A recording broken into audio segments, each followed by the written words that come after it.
वो। सर एक और खबर, भारत का ब्रिगेड हेडक्वार्टर तबाह कर दिया है। ये सिक्योरिटी जराये तस्दीक कर रहे हैं कि जो जवाबी कार्रवाई हमने कहा था कि पहल ना करना, भारत को पूरा जवाब दिया जाएगा, भरपूर जवाब दिया जाएगा, तो ब्रिगेड हेडक्वार्टर जो है वो पाकिस्तान की जानिब से भारत का तबाह कर दिया गया है। हम अवाम पर हमला नहीं करते, हम सिविलियंस को निशाना नहीं बनाते, हम वो जवाब जो दिया गया है पाकिस्तान की जानिब से 2 तैयारे मार गिराए और ब्रिगेड हेडक्वार्टर भी तबाह कर दिया गया है। जी नबी चौधरी साहब। जी बिल्कुल, मैंने आपसे अर्ज किया था अभी कि 8 फौजी जो उनके मकामात हैं वो निशाना बनाए गए हैं, जिसकी तफसील मैंने कहा हो जाएगी 2 मिनट में।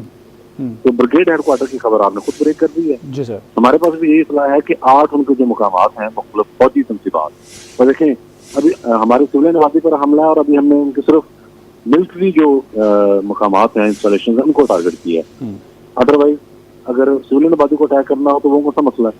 हमारे मिसाइलों को कौन रोक सकता है? हमारे जहाजों को कौन रोक सकता है? लेकिन हमने उनके जो फौजी तंसीबात उसको निशाना बनाया और राफेल तैयारा भी मार गए हैं, जिसके नतीजे में अब जाहिर है भारतीय अवाम को चाहिए कि मोदी का घेराव करें और इससे पूछें, गिरबान से पकड़ के खींचें इसको। ये पूरी भारतीय कौम को इसने जो है वो जंग के दहाने पर पहुंचा दिया और उनका आगे और बहुत ज्यादा नुकसान करेगा। तो सर इससे तो एक चीज़ भी वाज़ेह होती है ना ये भी कि भारत तो सिर्फ खाली खुली धमकियां देता था, लेकिन पाकिस्तान जो बार बार कह रहा था कि हम तैयार हैं और सारे टारगेट्स लॉक किए थे पाकिस्तान ने, तो ये टारगेट्स को निशाना बनाना और कामयाबी के साथ इस बात का सबूत है कि पाकिस्तान पूरी तरह से तैयार था, पाकिस्तान की अफवाज पूरी तरह से तैयार थी। जी अल्हम्दुलिल्लाह, हमने अपनी फौजी सलाहियत और फौजी ताकत दोनों चीजें अल्लाह ताला के फजल करम से वो हमने पहले ही इस हल्ले में साबित कर दी है। तो जब उन्होंने अटैक किया है, अटैक के बाद फिर वो बच के जाने वाली सूरत नहीं थी, उसका जवाब फिर इस तरह से आया है कि राफेल जिस पर ये बड़ा मान कर रहे थे वो उड़ गए, इनके फौजी तंसीबात उड़ गई, ब्रिगेड हेडक्वार्टर उड़ गया, बाकी चीफ ऑफ पगार जो है वो इंशाल्लाह ताला इंशाल्लाह लजीज अभी आधे पौने घंटे के अंदर आपको बाकी जो इनकी चीफ ऑफ पगार होगी वो भी सुनाई देनी शुरू हो जाएगी कि क्या क्या वहाँ उड़ गया। और मजीद कोई हरकत हुई तो उसका जवाब फिर उससे भी ज्यादा बढ़ के दिया जाएगा। उसमें तो मार्जिन तो है ही नहीं, मार्जिन कोई नहीं है। अगर ये समझ रहा है कि जी कोई हमला करके वो बैठ जाएगा और उसके बाद बड़े सुकून से कौवा मार के चला गया, फलां मार के चला गया, तो इस कार्रवाई के बाद कोई गुंजाइश नहीं है किसी किस्म की ना, अब कोई गुंजाइश नहीं है। ब्रिगेड हेडक्वार्टर भी जाएगा, कोर हेडक्वार्टर भी जाएगा और इनके जो जहाँ जहाँ एयर स्ट्रिप्स हैं वो भी जाएंगी। आप देखते जाएं अभी थोड़ी देर में क्या क्या खबरें आती हैं। भारत ने सर खुद अपने वो कहते हैं ना बम को लात मारना, तो मोदी ने खुद बम को लात मार दी और तमाम तर जो उसकी तरफ से बेवकूफ़ियाँ थी उसमें एक और बेवकूफ़ी का इजाफा हो गया है। तो मोदी को हम जाता देख रहे हैं नबी चौधरी साहब, रुखसत होते? ये नारा सियासी वाले से दबाव तो बढ़ेगा ना। वो तो जो सबरा मीनिंग स्वामी नामी इनका जो 80-90 साल का बंदा है, वो उसने कहा था कि ये तो बड़ा कर दिया। इनके जो गुजरान है उनके बयान भी आपने सुने हैं, उनको ये गदार करने लगे थे, उन्होंने ये तो हमें ड्रामे कर रहा है। इसने एक 5 साल के पहले तो ऑपरेशन कराया है और उसके बाद उल्ट बातें कर रहा है, सारी टांगे उसकी काट जाती हैं। और फिर उसने ज़ाहिर है बुखलाहट के अंदर जो हमला किया वो बम को लात मारने वाली बात नहीं। ट्रंप का जो बयान सामने आ रहा है प्रेसिडेंट ट्रंप का, उसमें उन्होंने कहा कि भारतीय हमला बुज़दिलाना और शर्मनाक है, यानी कि बुज़दिलाना भी उन्होंने कह दिया। ज़ाहिर है मैंने जैसे आपसे अर्ज किया था कि जब सिविलियन आबादी को निशाना बनाया जाएगा तो वो तो उसकी तो कोई गुंजाइश नहीं है किसी के पास भी कतई तौर पर कि वो गैर जानबदार रहे या ये कहे कि नहीं हमला हो गया तो आप सुलह कर लो। उसमें जब आप सिविलियन आबादी को निशाना बनाएंगे तो फिर तो उसको बुज़दिलाना हमला कहा जाएगा, शर्मनाक हमला कहा जाएगा।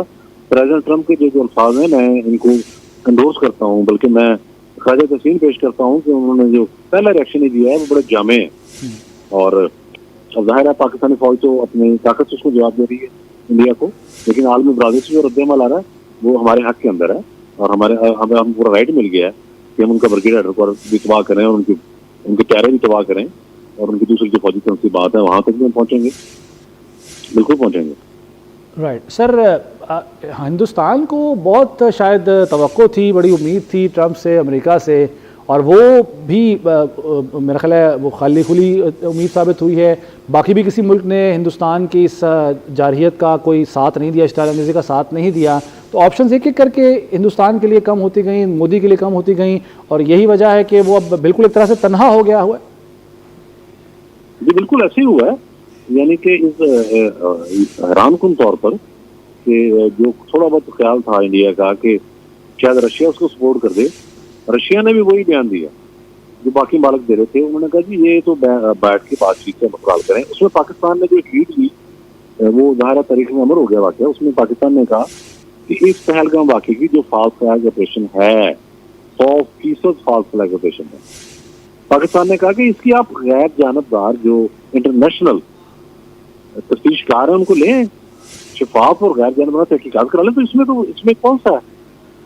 पाकिस्तान ने तो ये कहा ही नहीं कि कोई भी आपने हमला कराया है। हम तो कह रहे थे फाल्स फ्लैग ऑपरेशन है, या ये बंदे यहाँ से आए या वहाँ से आए, सीधी सी बात है कि 250 किलोमीटर दूर LOC से हमला हो रहा है। चलो मैं कह रहा हूँ LOC उसके बिल्कुल पार भी हो रहा हो। जब हमने कहा कि भाई आप इसकी शफाफ तहकीकात आलमी करा लें तो बात तो खत्म हो गई ना। फिर आप इंक्वायरी करा लें, वो अमेरिका के बंदे ले आए, आप रूस के ले आए, फ्रांस के, बरतानिया के ले आए, जहाँ के बंदे आपको पसंद है वो ले आए, जिन पर दोनों मुल्क इतफाक करते हैं। आप पूरी दुनिया इतफाक करती होगी कि गैर जानबदार है, वहाँ उनकी आप इंक्वायरी कराएं, इंक्वायरी कराने के बाद आप उसका फैसला लेना। भारत वहाँ से भाग गया। उसकी रीजन ये थी कि जो भी इंक्वायरी करता उसमें तो फाल्स फ्लैग ऑपरेशन निकलना था, दूसरी चीज तो कोई निकलनी नहीं थी। सही है सर, साथ ही रहेगा चूंकि आपके साथ होते हुए भी हम खुशखबरियां नाज़रीन को सुना रहे हैं, आपको भी बता रहे हैं, जैसे कि 2 प्लेन्स 2 जहाज़ मार गिराए, इसमें एक राफेल था। अभी एक और भी इत्तला मिल रही है कि जो पाक फौज की मिसाइल स्ट्राइक है उसने LOC पर दुदनियाल सेक्टर में दुश्मन की जो पोस्ट है वो भी उड़ा दी है। उसके साथ साथ जो अमरीकी सदर, जैसे कि तभी चौधरी साहब बता रहे थे कि अमरीकी सदर जी बिल्कुल ऐसे ही हुआ है, यानी कि इस हैरानकुन तौर पर कि जो थोड़ा बहुत ख्याल था इंडिया का कि शायद रशिया उसको सपोर्ट कर दे, रशिया ने भी वही बयान दिया जो बाकी मालिक दे रहे थे। उन्होंने कहा जी ये तो बैठ के बातचीत से मसला हल करें। उसमें पाकिस्तान ने जो एक लीड ली वो ज़ाहिर तारीख में अमर हो गया वाक़या। उसमें पाकिस्तान ने कहा कि इस पहलगाम वाक़े की जो फाल्स फ्लैग ऑपरेशन है 100% फाल्स फ्लैग ऑपरेशन है।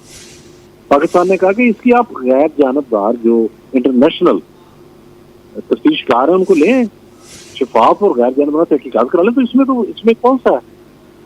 पाकिस्तान ने तो ये कहा ही नहीं कि कोई भी आपने हमला कराया है। हम तो कह रहे थे फाल्स फ्लैग ऑपरेशन है, या ये बंदे यहाँ से आए या वहाँ से आए, सीधी सी बात है कि 250 किलोमीटर दूर LOC से हमला हो रहा है। चलो मैं कह रहा हूँ LOC उसके बिल्कुल पार भी हो रहा हो। जब हमने कहा कि भाई आप इसकी शफाफ तहकीकात आलमी करा लें तो बात तो खत्म हो गई ना। फिर आप इंक्वायरी करा लें, वो अमेरिका के बंदे ले आए, आप रूस के ले आए, फ्रांस के, बरतानिया के ले आए, जहाँ के बंदे आपको पसंद है वो ले आए, जिन पर दोनों मुल्क इतफाक करते हैं। आप पूरी दुनिया इतफाक करती होगी कि गैर जानबदार है, वहाँ उनकी आप इंक्वायरी कराएं, इंक्वायरी कराने के बाद आप उसका फैसला लेना। भारत वहाँ से भाग गया। उसकी रीजन ये थी कि जो भी इंक्वायरी करता उसमें तो फाल्स फ्लैग ऑपरेशन निकलना था, दूसरी चीज तो कोई निकलनी नहीं थी। सही है सर, साथ ही रहेगा चूंकि आपके साथ होते हुए भी हम खुशखबरियां नाज़रीन को सुना रहे हैं, आपको भी बता रहे हैं, जैसे कि 2 प्लेन्स 2 जहाज़ मार गिराए, इसमें एक राफेल था। अभी एक और भी इत्तला मिल रही है कि जो पाक फौज की मिसाइल स्ट्राइक है उसने LOC पर दुदनियाल सेक्टर में दुश्मन की जो पोस्ट है वो भी उड़ा दी है। उसके साथ साथ जो अमरीकी सदर, जैसे कि तभी चौधरी साहब बता रहे थे कि अमरीकी सदर